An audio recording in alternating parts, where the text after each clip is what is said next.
Chapter 8, Going Global. The word global is defined as throughout the world,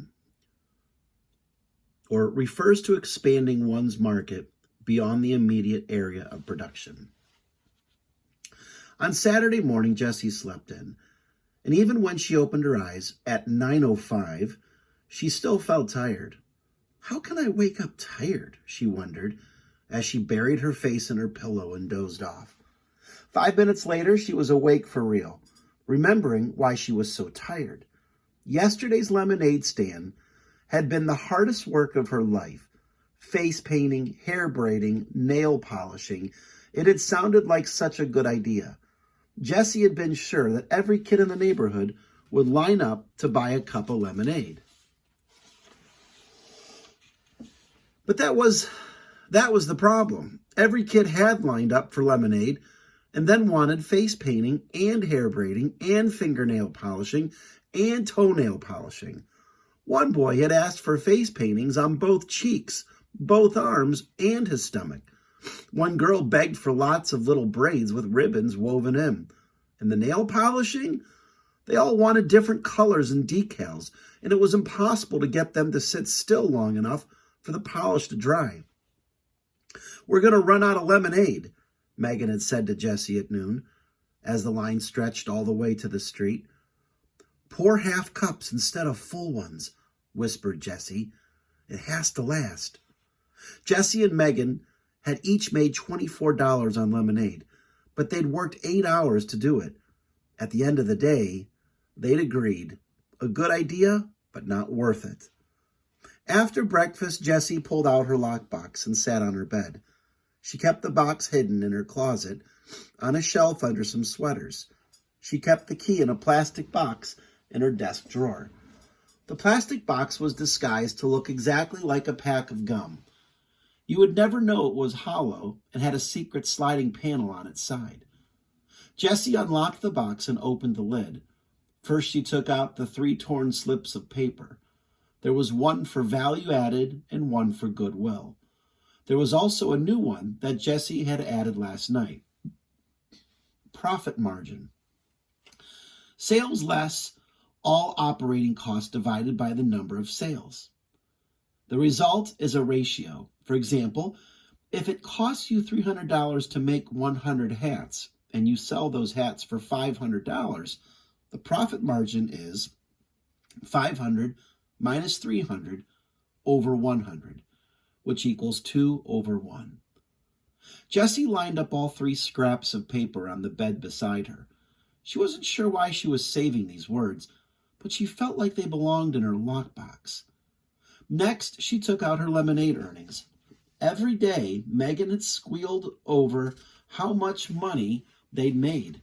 But every day, Jessie had known it's not enough. It's not going to be enough to win. Jessie counted the money. So far, she had earned $40. It was a lot of money, but it wasn't nearly enough. She still needed to earn $60 more. And today was Saturday. Only 2 more selling days before she and Evan counted their earnings on Sunday night. How was she going to sell enough lemonade to earn $60 in 2 days? She couldn't. That was the problem.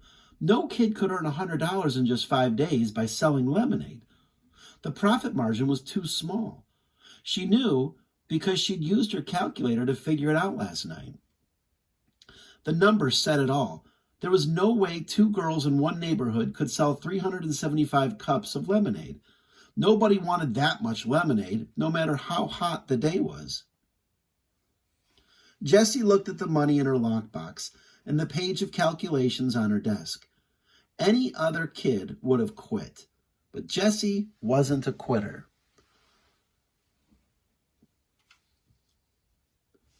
Profit margin for 1 can of lemonade, 8 cups. Sales. 8 cups at 50 cents each per cup equals 8 times 50 cents, which equals $4. Operating costs include the cost of lemonade, it's $1.25. 8 paper cups cost 15 cents. Total operating costs, $1.40. Number of sales. 8 cups equals 8 sales. Profit margin equals $4 minus $1.40 over 8, which equals $2.60 over 8, which equals 325 thousandths over 1. So this means that for every 1 cup of lemonade sold, we earn about 32 cents. I get half the profit, and Megan gets half the profit. That means I earn about 16 cents for every cup we sell. I need to earn $60 to beat Evan. $60 equals 6,000 cents because 60 times 100 equals 6,000. So how many times does 16 go into 6,000? 6,000 divided by 16 equals how many cups I need to sell, which equals 375. I need to sell 375 cups of lemonade? I'm doomed.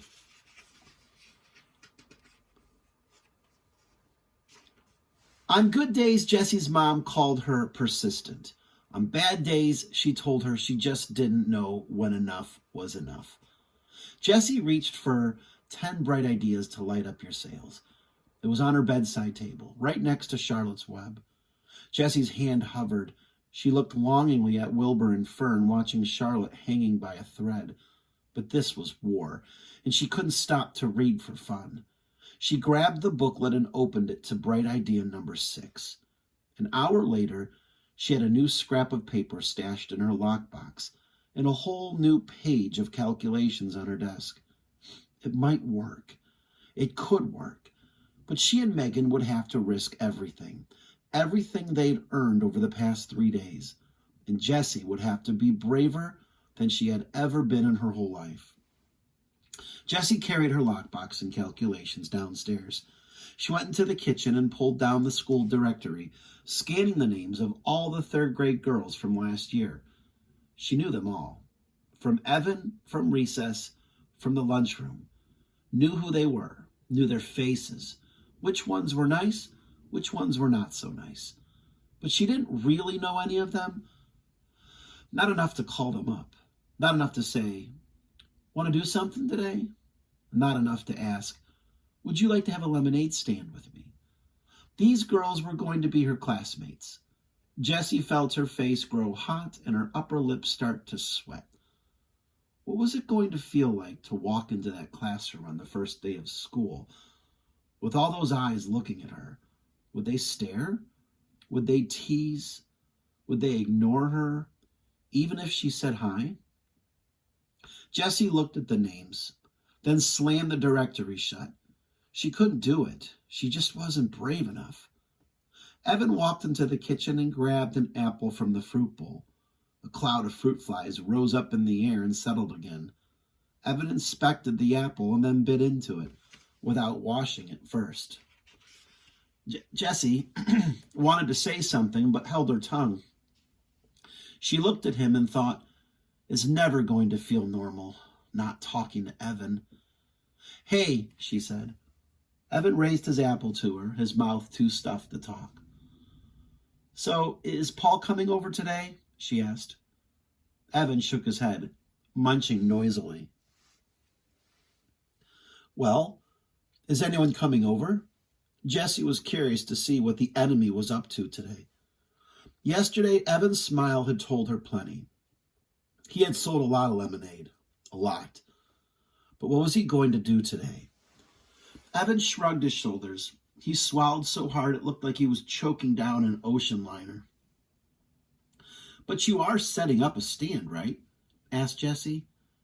"Nah, I'm good," said Evan, looking closely at his apple. "I'm just going to take it easy today." He took another enormous bite and walked out of the kitchen and down the basement stairs. Take it easy? How could he take it easy? You didn't take it easy when you were in the middle of a war. Unless he had already won the war. Could that be possible? It was impossible. There was no way. Evan had earned $100 in just 3 days of selling lemonade. No way. Jessie's mind skittered like one of those long-legged birds on the beach. Had he? Could he? Were her calculations wrong? Was there some other way? Had she overlooked some detail, some trick? Was she missing something? Jessie flipped open the school directory. Maybe he had $100. Maybe he didn't. She couldn't take a chance. She started putting pencil check marks next to the names of girls she thought might work out. She'd gone over the list twice when the doorbell rang. It was Megan. "I've got a new idea," said Jessie. Not more lemonade," said Megan, sinking onto the couch in the family room. "I'm tired of selling lemonade, and it's just too hot. I practically had sunstroke yesterday painting all those faces." "We're done with that," said Jessie. "No more extra services. Doesn't pay off. But here's an idea. Forget lemonade. Let's go to the 7-Eleven, said Megan. "Is Evan home? We could all go." "No, he's not home," said Jessie, eyeing the door to the basement. She needed Megan to be on board with her plan. She needed Megan to make the phone calls.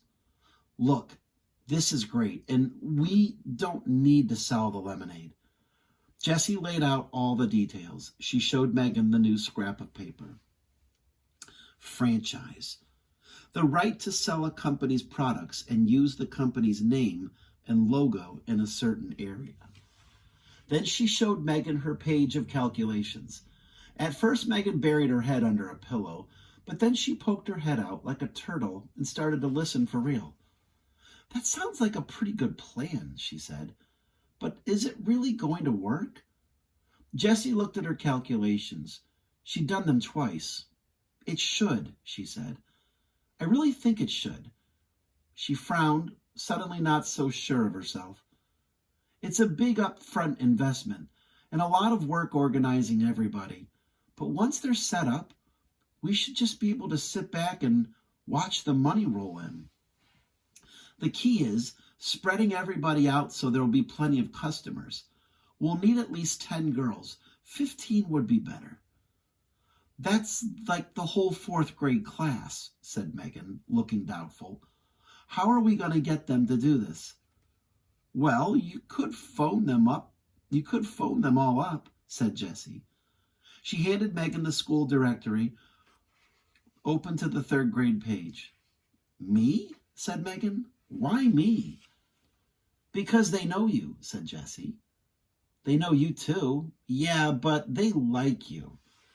Megan shook her head. "Not all these girls are my friends." "Even the ones that aren't your friends, they still like you. Everybody likes you, Megan."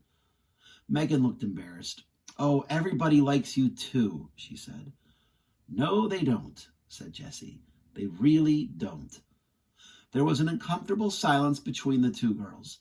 Then Jessie shrugged her shoulders and said, "I don't know why those girls in my class last year didn't like me.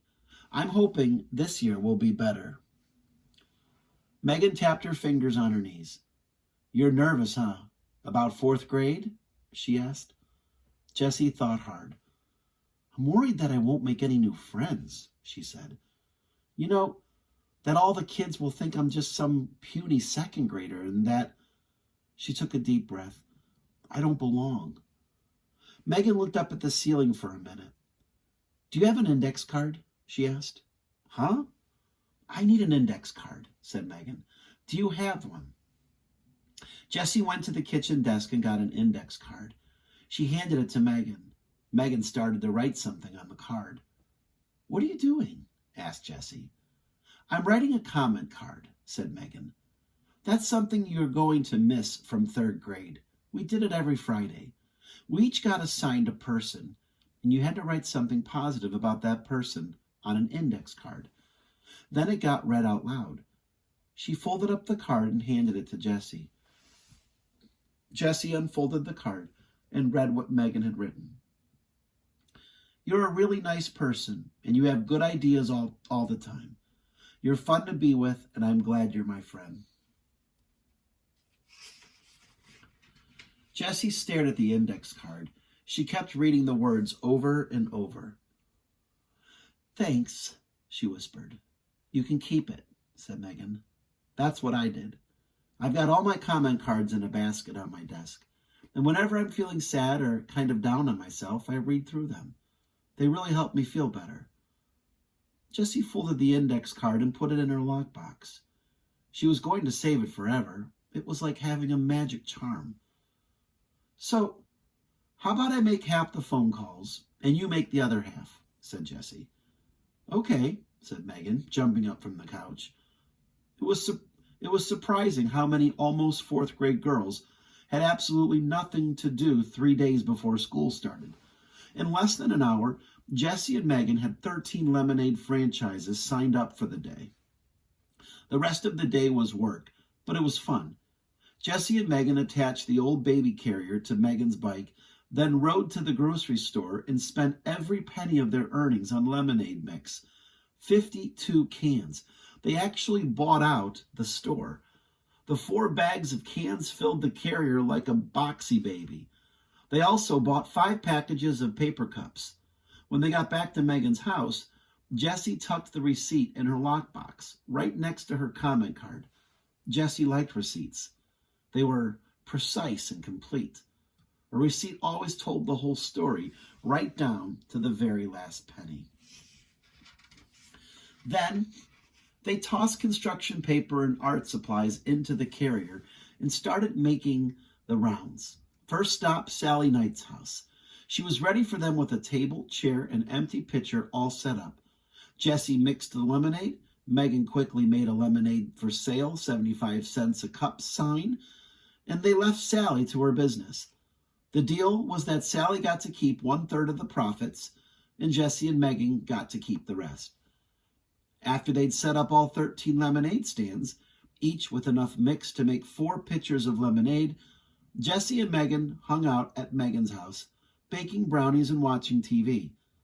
Then they hopped on their bikes again and made the rounds.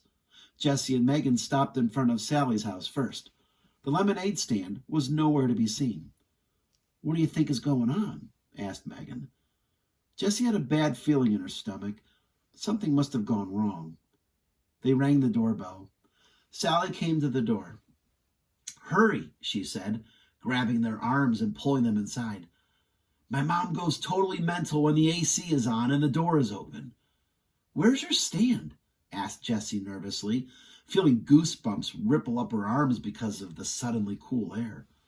Sally waved her hand. "Done," she said. "I sold out in like half an hour. It's so darn hot. We made $24 besides tips. Do I get to keep the tips?" "Sure," said Jessie. Tips! She'd forgotten about those on her calculations page. Sally handed Jessie some crumpled bills and an avalanche of coins. $8 for Jessie and Megan each. "You want to stay and have some ice cream?" Sally asked. "Okay," said Megan. "And we brought you a thank you brownie, for being part of our team." That had been bright idea number 9. After a bowl of the Moose's Loose ice cream, Jessie and Megan headed out. The story was the same at every girl's house. The lemonade had sold out quickly, and the money just kept rolling in. "I can't believe we made... How much did we make?" squealed Megan once they got back to her house. $104 each! Each! Shouted Jessie. She couldn't stop hopping from one foot to the other. "I've never seen so much money in my life." Jessie was already running numbers in her head, subtracting the $80 that she and Megan had spent on lemonade and cups. Each girl had made a profit of $64. If they increased the number of franchises from 13 to 26, they could each make $128 in one day. If they ran the 26 franchises every day for 1 week, they could each make $896. Jessie pulled out a piece of paper and scribbled a graph. The sky was the limit. Megan pretended to faint when Jessie showed her the graph. "What are you going to do with your money?" she asked from the floor. "Win the war," thought Jessie. Oops, she couldn't say that to Megan. Megan didn't even know about the lemonade war. After all, Megan liked Evan. Jessie suddenly wondered, if Megan knew about the war, whose side would she be on?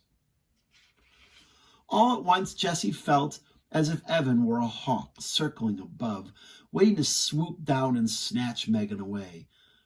Oh, she was so mad at him. He deserved to lose everything. Is $104 enough to win?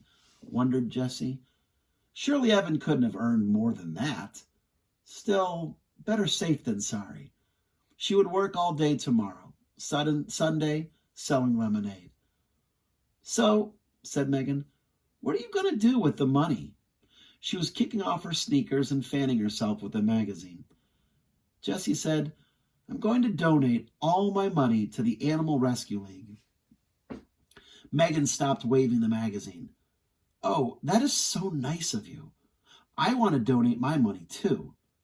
She dropped the magazine and started shoving her money toward Jessie. Here, give mine to the Animal Rescue League too. On the card, just put both our names. The money came at her so fast, Jessie didn't know what to say. There it was, $208. $208, all in her hands. She had won. She had really and truly won the lemonade war. Just promise me one thing, said Megan. No lemonade stand tomorrow, okay? Okay, said Jessie.